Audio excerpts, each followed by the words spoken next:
Right, let's just dive straight into this explainer. Today, we're uncovering three massive, and I mean massive, asymmetric risk-reward opportunities hiding in plain sight in the 2026 market landscape. We're looking at a series of automated pipeline reports that have flagged some truly remarkable discrepancies between widespread market panic and the underlying financial reality. Now, you might be wondering, what on earth connects a cruise ship, a German bank, and an AI hardware manufacturer? I mean, they're completely different industries, right? Well, the answer is simple. The market is currently pricing all three of them dead wrong.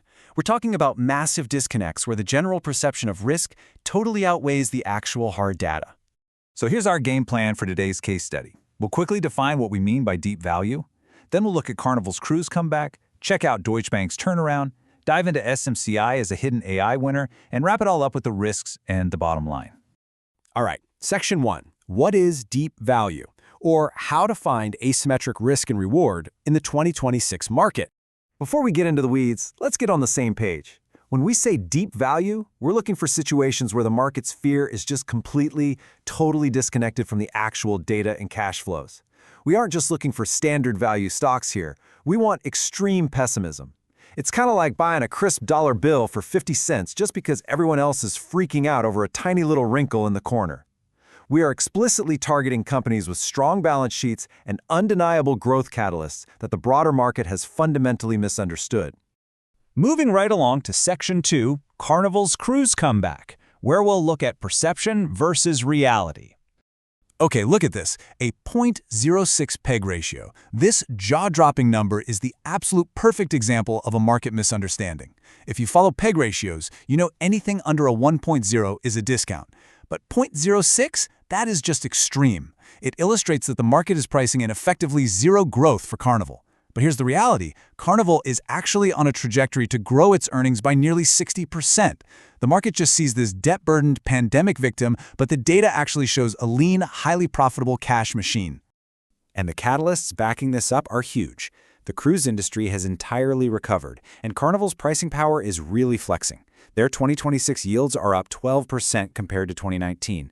Plus, they're rolling out 4 brand-new super fuel-efficient ships by 2028.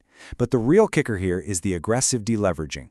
They're paying down debt way ahead of schedule, targeting a drop from 4.2x to 3.x. Why does that matter to us? Because as that debt shrinks, the perceived risk evaporates, and that $1.5 billion in discretionary free cash flow goes straight toward driving up shareholder value. You can actually see this transition happening right here. They are moving from a period of heavy debt straight into massive profitability. Earnings per share are projected to jump from $1.42 in 2024 to $2.52 in 2025 and hit $3.22 by 2026. Guys, that is a 32% compound annual growth rate. This is exactly the kind of cash flow inflection point that deep value investors literally dream about finding. So what does this mean for the price? Well, even in a bear case scenario, say a consumer recession or a sudden fuel price spike, the downside is super limited. We're still looking at a 9% upside to $28 in the worst case. But our base case, that presents a massive 65% upside to $42.50. It's a textbook asymmetric trade, severely limited downside risk, heavily outweighed by massive upside potential. All right, Section 3, Deutsche Bank's financial turnaround, the European banking play. Let's pivot completely from cruise ships to European finance. A lot of retail and frankly institutional investors are still treating the stock like the old troubled Deutsche Bank, and they are drastically misunderstanding it today. Just look at this gap. Deutsche Bank is trading at a 9.77 trailing PE. That's a massive discount compared to US banks trading in the 11 to 14 range. In plain English, the market is valuing this bank at less than half of what its raw assets are actually worth. People are stuck in the 2010s, completely ignoring the massive multi-year restructuring CEO Christian Sewing just pulled off. And that restructuring was no joke. They've built a fundamental fortress of a balance sheet that you honestly have to see to believe. They locked in 2.5 billion euros in cost savings versus 2019. Their investment bank isn't just surviving, it's the #1 player in European fixed income and currencies. They're pulling in over 1.2 billion in cross-sell revenue, and most importantly, they boast a rock-solid CET1 capital ratio of 13.5%. That fortress balance sheet is already throwing off a 3.1% dividend with 3 to 4 billion euros in excess capital just sitting there, ready for stock buybacks. And the best part, we aren't going to be sitting around waiting years for this thesis to play out. We have an immediate runway of catalysts right around the corner that should force the market to re-rate this stock. We've got Q3 earnings and capital return updates in October 2026, and Investor Day teeing up buyback announcements in November, and then full year 2026 results hitting in February, showing the full benefits of the restructuring. The window to buy at this massive discount is closing fast. Looking objectively at the scenarios, the base case hands us a robust 61% upside to 52 euros a share. Tack on that sweet 3.1% dividend, and you're looking at a 64% total return. It makes total sense why the smart money is quietly accumulating huge positions right now. When super investors start buying up a major bank for half its asset value, you definitely want to pay attention. Okay, moving on to Section 4, SMCI, the hidden AI winner. Let's talk about this valuation gap. Finally, we're jumping into tech with Super Microcomputer, or SMCI. This one is just wild. The market is pricing SMCI like a legacy, low-margin server assembler, giving it a tiny 12x PE ratio. They are completely ignoring the reality that this is an explosive AI hypergrowth company. They're delivering 94% earnings growth and over 100% revenue growth, yet they're trading at a massive 65 to 75% discount compared to AI peers. It is truly baffling how mispriced this is. To put this into perspective, they are surfing an absolute tidal wave of hyperscaler spending. If you look at their total addressable market across AI training, inference, and direct liquid cooling in 2024, it sits at around $62 billion. But hold on to your hats because that market is expected to balloon to nearly $200 billion by 2027. That kind of growth is just explosive, and SMCI is positioned perfectly to capture a huge slice of it.